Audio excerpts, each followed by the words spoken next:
कोई घर ऐसा नहीं बचा होगा जहाँ पे नल नहीं लगा होगा। सड़कों का काम हुआ, पानी का काम हुआ। 57 करोड़ की स्कीम जो है कुंजेश्वर महादेव में चल रही है।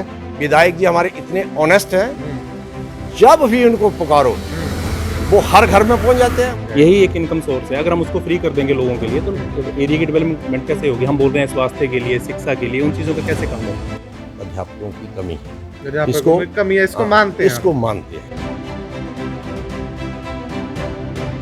10 में से 10 हैं सर। 10/10 नंबर है। पूरे नंबर 10/10। ये है कि उनकी ईमानदार छवि को देखते हुए तो मैं तो यही कहूँगा कि मेरे से 10/10। जयसिंहपुर में सड़कों से गुजर रहे थे तो बारिश शुरू हो गई, तो मंदिर में भगवान की छत का सहारा लिया, तो वहाँ कुछ लोग खड़े दिखाई दे। क्यों ना इस समय का उपयोग करते हुए उन लोगों से बातचीत की जाए और जाना जाए आखिर पिछले 4.5 सालों में क्या कुछ काम हुए। बरखा और या पानी के बारे में भी जरूर पूछा जाएगा कि अक्सर पहाड़ों में पानी और सड़कों की समस्याएं काफ़ी रहती हैं लोगों को, तो सीधा लोगों के पास चलते हैं और जानते हैं। नमस्कार जी, अपना नाम? टूलू तुलू राम जी, कितने सालों से जयसिंहपुर विधानसभा में रह रहे हैं? 60 साल हो गए हमें यहीं 60 साल हो गए। यहीं पैदा हुए। तो सारी सरकारें आती जाती देख ली आपने, जयसिंहपुर को किस तरीके से बदलते हुए देखा पिछले 4.5 सालों में? भाजपा गवर्नमेंट में बहुत बदलाव हुआ, काम बहुत ज़्यादा हुए। क्या क्या बदलाव हुए? सड़कों का काम हुआ, पानी का काम हुआ। ये बोल रहे हैं सड़कों का काम हुआ, पानी का क्या काम हुआ? सड़कों और पानी पर क्या काम हुआ? क्या योजनाएं लेके आई सरकार और विधायक अपने क्षेत्र में?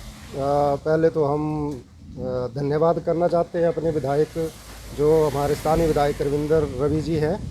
उन्होंने हमारे लिए एक तो पानी की समस्या को हल करने के लिए यहाँ पे डिवीज़न ऑफिस लाए हैं, जो अभी हाल में ही शुरू हुआ है। और एक 57 करोड़ की स्कीम जो है कुंजेश्वर महादेव में चल रही है। तो मुझे लगता है पहले तो बहुत समस्या थी पानी की, लेकिन मुझे लगता है जैसे ही ये पूरी होगी तो ठीक हो जाएगी ये समस्या। और सड़क का हमारे यहाँ आरसी पत्तन से लेकर सहारनपुर तक जो सड़क का बहुत बुरा हाल था और ट्रैफिक इतनी ज़्यादा है, लेकिन इनके कार्यकाल में जो है अब वो सड़क का काम जोरों पर चला है। तो देखते हैं कि इलेक्शन तक पूरा होता है या इलेक्शन के बाद पूरा होता है, लेकिन कुछ न कुछ निजात मिलेगी। विधायक ने चुनावों से पहले और सरकार ने चुनावों से पहले मैनिफेस्टो में ये बोला था घर घर नल और नलों में जल पहुंचाएंगे। घरों में पहली बात तो नल पहुंचा? हाँ जी, ये तो विधायक साहब ने इसको प्राथमिकता में रखा हुआ था कि हर घर जल जो है वो मिलेगा। तो विधायक जी ने इस एरिया में मैक्सिमम जो हमारे इस एरिया में कोई घर ऐसा नहीं बचा होगा जहाँ पे नल नहीं लगा हुआ है। आपके घर में या आपके गांव के क्षेत्र में हर घर में नल लगा? हाँ जी, हाँ जी। नलों में जल आता है या अकेली नल लगी नहीं, हुई बहुत है? बढ़िया। यहाँ पे पानी की समस्या बिल्कुल खत्म हो गई है। पानी की और अभी एक विधायक जी भी 70 करोड़ रुपए की स्कीम लेके आए हुए हैं यहाँ पे। इस एरिया में उस 70 करोड़ की स्कीम का फायदा हर घर को मिलेगा। और मेरे को लग रहा है कि आने वाले टाइम में यहाँ पे पानी की समस्या बिल्कुल ही खत्म हो जाएगी। 24 घंटे नलों में पानी रहेगा। और मेरे को लग रहा है कि हो सकता है इस मई में ही इस स्कीम को मई जून तक चालू करी जाए। आपके क्षेत्र में सड़कों के क्या हाल है? जब मैं गुजर रहा था तो नई काली सड़कें देखने को मिली। ये चुनाव के समय ही सड़कें बनी है, उससे पहले सड़कों पर काम हुआ है नहीं, या चुनाव के समय आते समय दिखाने के लिए सड़कें तैयार की? नहीं सर, ये देखो पिछली सरकार में हमने देखा था कि सड़कों का तो बहुत बुरा हाल था यहाँ पे। ये हमारा जो अभी विधायक जी ने एक हारची पत्तल आलमपुर रोड जो है इसको अपना डिस्ट्रिक्ट रोड में काउंट किया हुआ है। तो पिछली सरकार में इस रोड को विलेज रोड जो है काउंट कर दिया गया था। तो इस रोड की तरफ ना पीडब्ल्यू वालों का ध्यान था, ना किसी और डिपार्टमेंट का ध्यान था, मतलब जो इसको देखे। गड्ढे गड्ढे सड़कों पे होते थे। लेकिन आज के टाइम में हम देख रहे हैं कि गांव-गांव में सड़कें जो वो पक्की हुई हैं। और इस रोड का भी अभी काम जो जोरों शोरों से चला हुआ है। मेरे को लगा 7-8 किलोमीटर का जो एरिया है वो इस टाइम बन के तैयार हो गया, फिर उसकी टायरिंग बाकी है। तो मतलब मेरे को लगता है कि मार्च या जून तक ये सड़क जो है आधे से ज़्यादा कंप्लीट होकर लोगों को समर्पित करती जाएगी। आधे से ज़्यादा कंप्लीट होकर सड़कें लोगों को मिल दी जाएंगी। जैसे बारिश का मौसम है, बारिश हो रही है, जब सड़कें नहीं होती थी, सड़कें टूटी होती थी यहाँ, तो काफ़ी समस्याएं आती होंगी चलने के लिए, गुजरने के लिए। इस प्रकार से अभी भी कुछ समस्याएं हैं? नहीं, समस्या नहीं है, कोई समस्या नहीं रही है।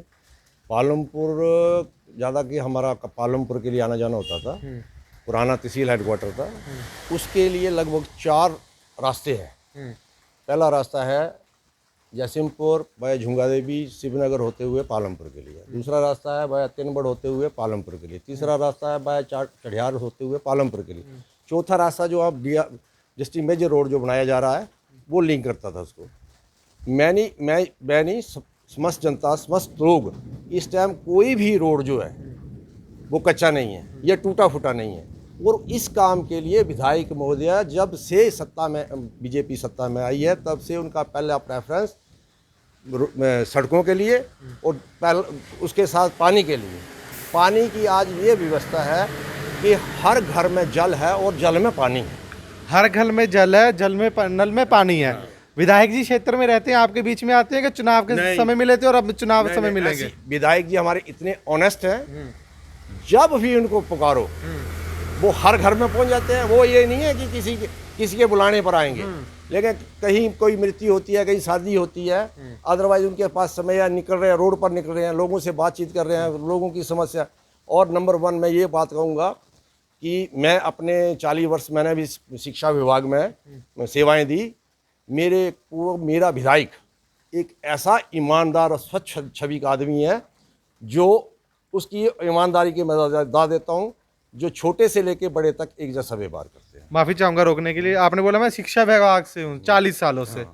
पिछले 4.5 सालों में शिक्षा पे क्या क्या हुआ? क्योंकि जो नई पार्टियां आ रही हैं, जो दावे कर रही हैं कि हम हिमाचल में सरकार बनाएंगे, हमारी सरकार आएगी, उनका कहना है शिक्षा की व्यवस्थाएं बहुत खराब हैं। स्कूल में क्लासरूम नहीं है, बच्चों के लिए बैठने के लिए प्रॉपर इंतजाम नहीं है, वॉशरूम तक नहीं है, और स्कूलों में टीचर भी नहीं है। नहीं, वो बात आपकी ठीक है, मैं मानता हूँ। स्कूलों में वॉशरूम है, बच्चे कम हैं, प्राइवेट सेक्टर में बच्चे ज़्यादा जा रहे हैं। इसकी व्यवस्था ये है कि स्कूलों में अध्यापकों की कमी है, इसको मानते हैं। लेकिन हायर क्लासेस में 6 से लेकर 12 तक अध्यापकों की कमी नहीं है, वहाँ पूरा स्टाफ है। लेकिन जब प्राइमरी से बच्चे पढ़ना शुरू करेंगे तभी तो उनका अगर जब बेस तैयार होगा तो 6ठी से लेकर 8वीं तक पढ़ पाएंगे। मैं बेसिक आपको बताऊं कि कुछ संस्थाएं हमारे, कुछ एसोसिएशन वो कोर्ट में चली गई थी। लगभग वो 5-6 साल से कोर्ट में गई हुई हैं, और कोर्ट में जाने की वजह से जेबीटी की अपॉइंटमेंट्स नहीं हो रही हैं। सरकार बार बार सुप्रीम कोर्ट तक सरकार गई है। जब सरकार ने उसकी व्यवस्था करने के लिए एक डीएलडी भी करवाई, उसमें भी समस्या आई। वो बोलते हैं इसको उनको रखो। तो जब कोर्ट में व्यवस्था, न्यायालय में व्यवस्था चली गई, उस कारण अपॉइंटमेंट्स नहीं हो। अभी मेरे ख्याल मैंने सुना है कि अभी थोड़ा फैसला हुआ है और व्यवस्था ठीक हो जाएगी। व्यवस्था ठीक हो जाएंगी। ये तो बात हुई शिक्षा की, जल की, पानी की, सड़कों की। बात की जाए स्वास्थ्य की, स्वास्थ्य की क्या कुछ सुविधाएं हैं अपने क्षेत्र में? सर, स्वास्थ्य के लिए तो हर सुविधा है। अब हमारे ऐसा तो नहीं मरीज को मंडी भेजना पड़े, चंडीगढ़ भेजना पड़े, कोई सीरियस मरीज हो, यहाँ इलाज के लिए कोई सुविधा ना हो? यहाँ तो टांडा ही हमारे लिए नज़दीक है, जहाँ हर एक सुविधा है। और मैं समझता हूँ कि उस पर अच्छा काम हो रहा है। पिछले 5 सालों में कोई नई बिल्डिंग बनी, कोई नया अस्पताल तैयार हुआ क्या? उन्हीं पुराने अस्पतालों के साथ काम चल रहा है? नहीं, हमारे यहाँ जशिमपुर में अस्पताल जो है अपग्रेड हुआ, नई बिल्डिंग बनी है। नई बिल्डिंग बनी है? हाँ जी। और अभी पीछे उसमें लेबोरेटरी के भी सारे टेस्ट आ गए हैं। तो मैं समझता हूँ धीरे धीरे सब ठीक हो रहा है। धीरे धीरे सब ठीक हो रहा है। बात करते हैं चुनावों की। चुनाव आने वाले हैं, सभी पार्टियां बड़े बड़े वादे कर रही हैं। कांग्रेस, आम आदमी पार्टी, कहीं ना कहीं मन नहीं करता है कि 300 यूनिट बिजली फ्री मिल जाएगी, भाई उनको मौका दे दें? सर, ऐसा है कि हिमाचल वैसे तो बिजली उत्पादन वाला राज्य है, ठीक है जी। अब यहाँ पे तो बिजली वैसे फ्री हो सकती है, लेकिन हिमाचल में इनकम का सोर्स ही बिजली है। कहीं ना कहीं आपका मन है कि बिजली फ्री मिलनी चाहिए? नहीं सर, अगर हम बिजली फ्री करते हैं तो हिमाचल के लिए तो इनकम कहाँ से आएगा? इनकम कहाँ से आएगा? यही एक इनकम सोर्स है। अगर हम उसको फ्री कर देंगे लोगों के लिए तो एरिया की डेवलपमेंट कैसे होगी? हम बोल रहे हैं स्वास्थ्य के लिए, शिक्षा के लिए, उन चीज़ों पे कैसे काम होगा? कैसे काम होगा? अब चुनाव आ रहे हैं, क्या लगता है लोग किसको मौका देंगे? कौन अगला आपका विधायक होगा? विधायक रविंद्र रविमान जी रहेंगे। ऐसा क्यों रविंद्र? क्योंकि अक्सर देखा जाता है 5 सालों में विधायक और सरकारें बदलती हैं।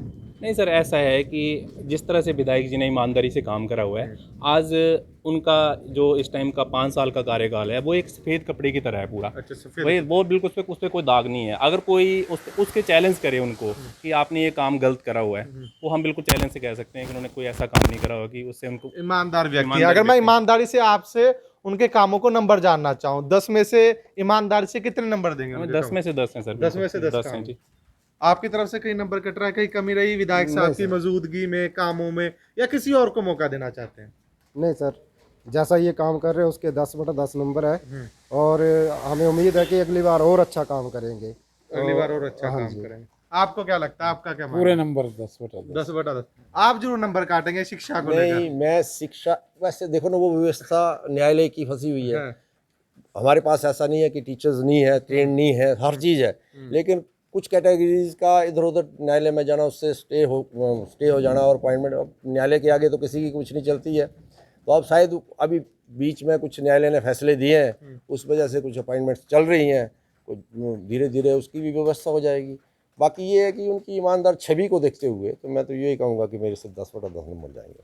तो ये थी यहाँ की जनता, जिनका साफ तौर पर कहना था कि विधायक के कामों को 10 में से 10 नंबर देंगे, लेकिन शिक्षा पर कहीं ना कहीं काम अभी हो सकता है, उसमें कहीं ना कहीं कुछ कमियां बाकी हैं। अब आने वाला समय ही बताएगा आखिरकार जनता का प्यार किसको मिलता है और कौन अगला विधायक चुनकर सामने आता है।